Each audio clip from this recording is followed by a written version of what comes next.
Chapter 9. E-cigarettes. A few key facts.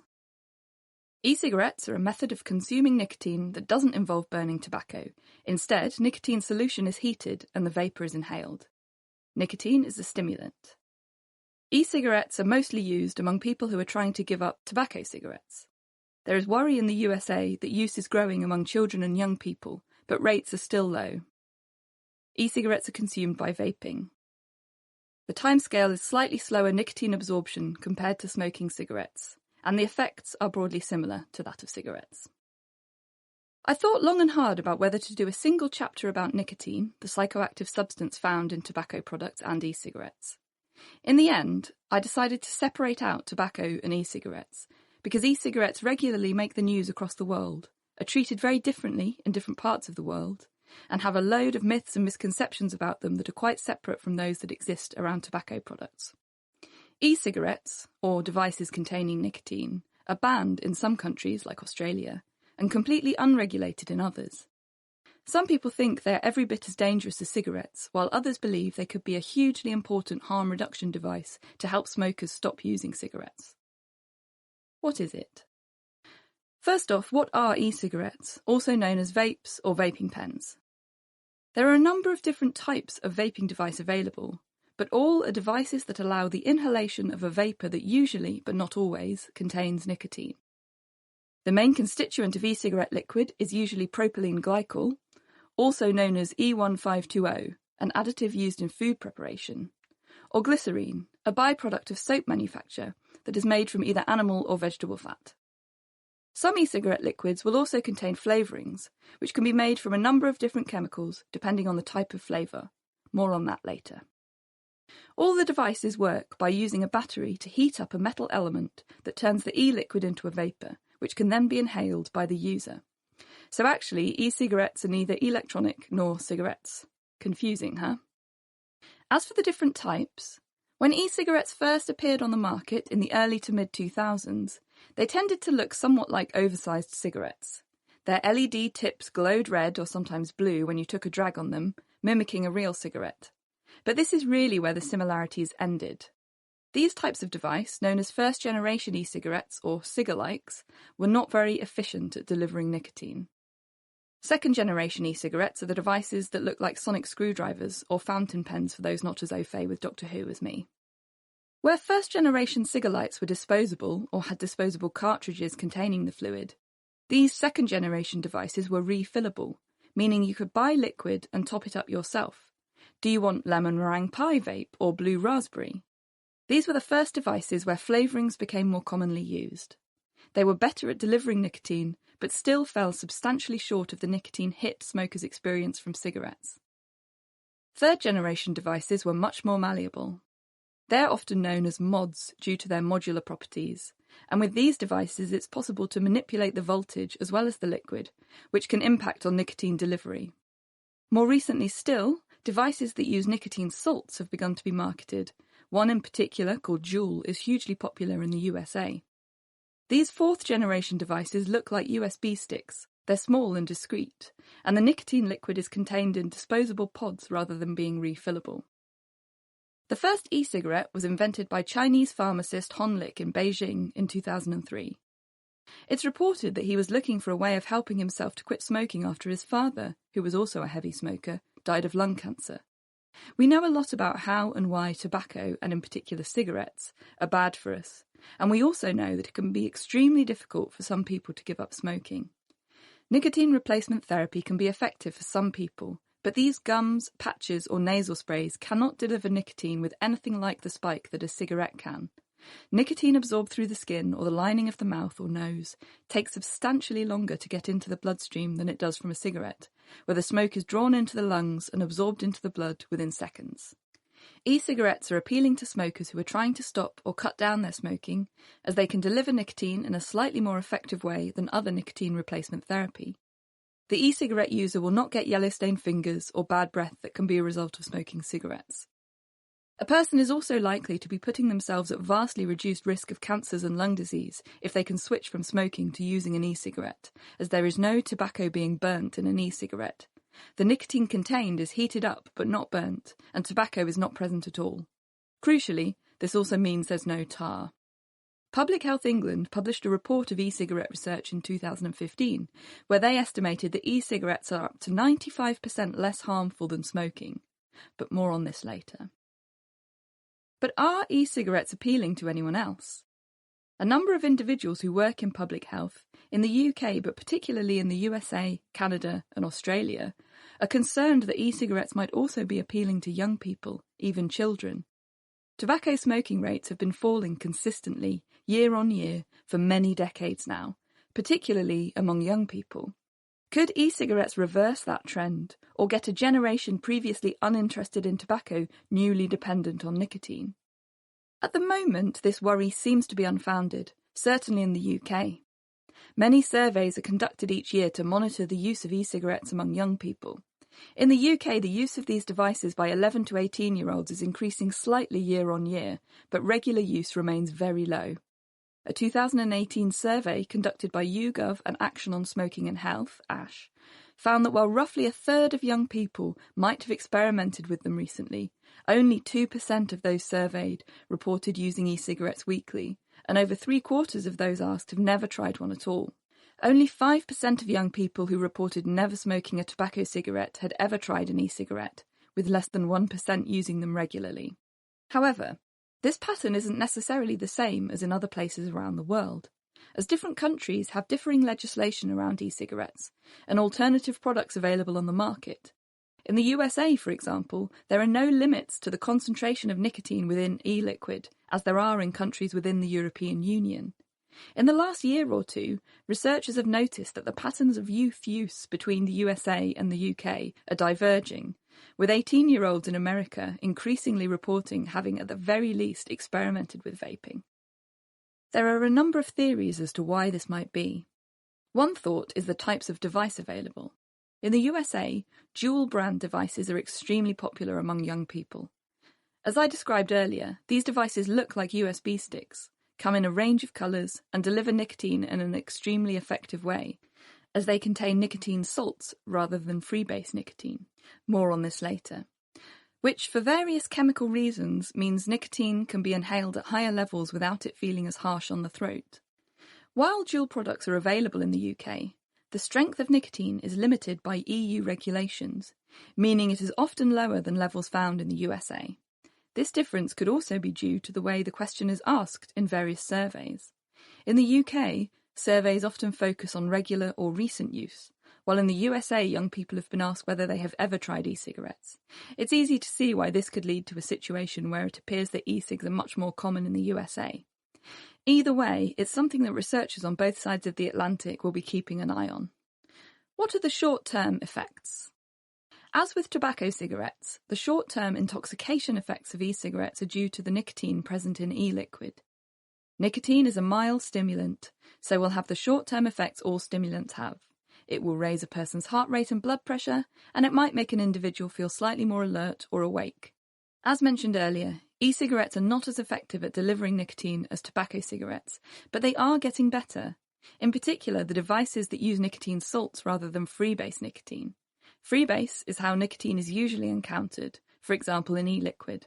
A salt in this context is a freebase compound mixed with an acid. What are the longer-term effects? It's the longer-term impacts of e-cigarettes that are more up for debate at present. The devices have not been around for very long in research terms, only a couple of decades. We know that they don't contain many of the compounds in tobacco smoke that cause a lot of the harms we know about from smoking. We know that they do contain some of these other chemicals, but are orders of magnitude lower than seen in tobacco smoke. So far, a lot of the evidence about the harms from e-cigarette vapour has come from cell culture studies. A number of these studies have suggested substantial harm to cell cultures from e-cigarette vapour being passed across them. However, it's important to note that where these harms are then compared to the harms from having tobacco smoke passed across them, the harms are substantially greater from tobacco smoke. All this isn't to say that there aren't any risks from using e-cigarettes, and of course it's possible that there are other threats, different from smoking, that we don't know about yet. Time and research will tell. As I said earlier, there's been a rather confusing statement made by Public Health England, a government-funded body in the UK who have synthesised evidence around the devices, that e-cigarettes are 95% safer than tobacco cigarettes. This statement is likely quite accurate, but also quite hard to interpret. Firstly, 95% safer than smoking doesn't mean 95% safe. This is a relative risk rather than an absolute risk. Smoking is one of the most uniquely harmful activities a person can do, so something with a reduced risk in comparison to smoking could still be quite harmful. The purpose of presenting this figure in this way is to encourage those who currently smoke to consider switching to something far less harmful that could still satiate their desire for nicotine. It's not to say that vaping is safe, harmless, or without risk, but if you're a regular smoker, vaping is clearly safer than continuing to smoke. Some people who use e-cigarettes will not quit smoking and will use both cigarettes and e-cigarettes, potentially for many years. People using e-cigarettes in this way, potentially to cut down but not completely stop using cigarettes, might believe that they would experience health benefits from doing so. However, at the moment, the little evidence available suggests that this is not the case. A study compared people using various different combinations of cigarette, e-cigarette, and nicotine replacement therapy, or NRT, use over a prolonged period of time. They found similar levels of nicotine across all groups in the study. When looking at exposure to carcinogens or toxicants, though, they found lower levels for people using only NRT or only e-cigarettes compared to cigarettes. For individuals dual using, the levels of carcinogens and toxicants were no different to people who were just using cigarettes. These results are only from one study and could indicate differences in heaviness of smoking prior to the start of the study, for example, but they might suggest that in order to experience health benefits from using e-cigarettes, a person must stop smoking completely. And how easy is that? Does taking up vaping actually help people to give up tobacco cigarettes? There are a number of large-scale trials going on to investigate this topic, and at present the evidence suggests probably yes. However, there are disagreements within the literature, largely dependent on how these clinical trials were set up to investigate it. Myths and misconceptions. Nicotine causes cancer, and nicotine is still in e-cigarettes. Smoking cigarettes hugely increases your risk of lung cancer, and indeed a number of other cancers including breast cancer, mouth cancer, liver cancer, colon cancer, and many others. But contrary to popular belief, it's not the nicotine in cigarettes that causes this huge increase. There's no evidence that nicotine causes cancer in humans. There is some evidence from rodent studies that nicotine, without the other constituents of tobacco, can cause tumours. As yet, this hasn't been found in humans, and while there is some disagreement about whether nicotine might indirectly increase the risk of cancer, all researchers agree that this likelihood is far smaller than the risk from smoking cigarettes. So it's probably a myth. E-cigarettes encourage young people to start smoking, and nicotine harms their developing brains. E-cigarettes might be effective to help people quit smoking, but what if they also have the opposite effect and encourage some young people to take up smoking? E-cigarettes still, for the most part, contain nicotine, which is a substance that can lead to dependence on cigarettes. What if young people experiment with these devices and become dependent on nicotine, then turn to cigarettes to deliver nicotine in a more effective way? While this is a possibility, and something researchers are actively monitoring, as yet there's no evidence that this is the case. Smoking rates across the world are going down, and there doesn't seem to be any sign of this trend reversing since e-cigarettes have appeared. And this decline is true even when you look only at the data in young people, removing those older individuals who may have used e-cigarettes to help them quit smoking. Some researchers, particularly those in the USA, have argued that nicotine is harmful to the developing brain, and as such, youth e-cigarette use should be a cause for concern in and of itself. At the moment, pretty much all the evidence for this comes from rodent studies rather than humans. Rodents given nicotine during their adolescence show more impulsive behaviours as adults than their non-exposed counterparts. But whether this would also happen in humans is not known. So this is unclear, maybe partly true. E-cigarettes cause popcorn lung. Bronchiolitis obliterans. This myth came about because a study analysed a number of e-liquid samples in the USA and found that some e-cigarette liquid contains a buttery food flavouring called diacetyl. This chemical is used in popcorn making. It's approved safe to eat, but tests didn't assess risks from inhalation, and became linked to bronchiolitis obliterans in 2002, when a research article reported about 8 cases of the disease at a popcorn factory over a period of 8 years. However, the paper itself was somewhat inconclusive about whether diacetyl was a causal factor in these cases. Since 2016, the UK requires that e-liquids do not contain diacetyl, so the somewhat tenuous link between e-cigarettes and popcorn lung doesn't exist anymore, and certainly not in the UK anyway. It's also worth highlighting that to date there have been no reported cases of popcorn lung in people who use e-cigarettes, and that diacetyl is also found, and at far higher levels, in tobacco cigarette smoke. Yet you never hear that smoking will cause popcorn lung. It's a myth. Okay, but vaping causes pneumonia, right? Headlines in the UK press in early 2018 suggested that e-cigarettes might increase the risk of pneumonia. These were based on a research paper that investigated whether using an e-cigarette increases the number of pneumococcal bacteria sticking to the cells in a person's airways, though it didn't measure this directly. Whether this increased sticking substantially increases the risk of pneumonia is also less than clear, so concluding that vaping causes pneumonia is incorrect from this evidence. There has been further research published that has found evidence of bacteria and fungi in e-liquids. This research was conducted in the USA, and it's worth pointing out that there are tighter restrictions on both devices and liquid production in Europe than in the USA. As is always the case, the better quality of product, the less risk of corners being cut in the manufacturing process and impurities creeping in. Where e-cigarettes are concerned, it's better to buy regulated products than knockoffs that won't have been subject to regulation and checks. There is a far rarer type of pneumonia called lipoid or lipid pneumonia that is caused by fat being inhaled into the lungs. There have been a few case reports published in medical journals of e-cigarette users developing this condition, which have concluded that the condition might have been due to the fatty glycerin used in e-liquid somehow getting into a person's lungs. However, these cases are extremely rare. They could conceivably be due to incorrect usage or a faulty device. The most common causes of lipoid pneumonia are people accidentally inhaling olive oil, milk or egg yolks, oil-based medication or nasal drops, or oils such as WD-40 paints or lubricants. It's also occasionally seen in people who eat fire if they accidentally inhale curdun, a type of petroleum used in fire-breathing performances. So this is unclear but possibly partly true. E-cigarettes are dangerous. They explode and injure people or start fires. Cases of e-cigarettes exploding make grisly headlines. They've been implicated in a few hundred fires in the UK over the past few years.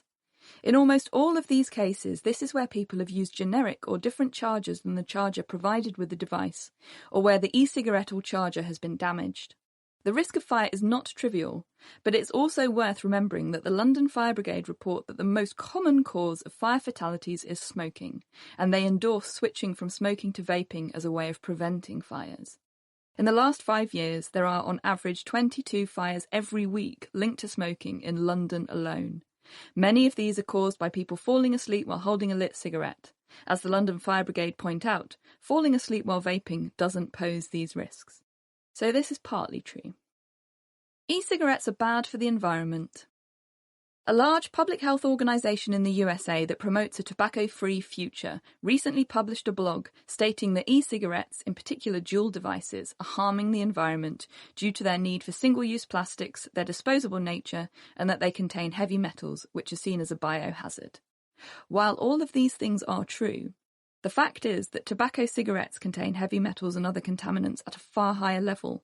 Not only that, but cigarette butts dropped on the ground are a huge environmental problem. A commentary in the journal Tobacco Control has estimated that 5.6 trillion cigarette butts are dropped every year and account for 25 to 50% of the litter collected from roads and streets. Cigarette butts are also the most commonly found litter on beaches, which is potentially an even greater problem, as contact with water can release the heavy metals they contain into seas or other water bodies, where they can cause harm to plants and animals living there. This is partly true. What don't we know? As is probably apparent from the rest of this chapter, there's still a lot we don't know about e-cigarettes and about vaping. We still don't know for sure whether there will be any long-term risks from them, and if so, to what level.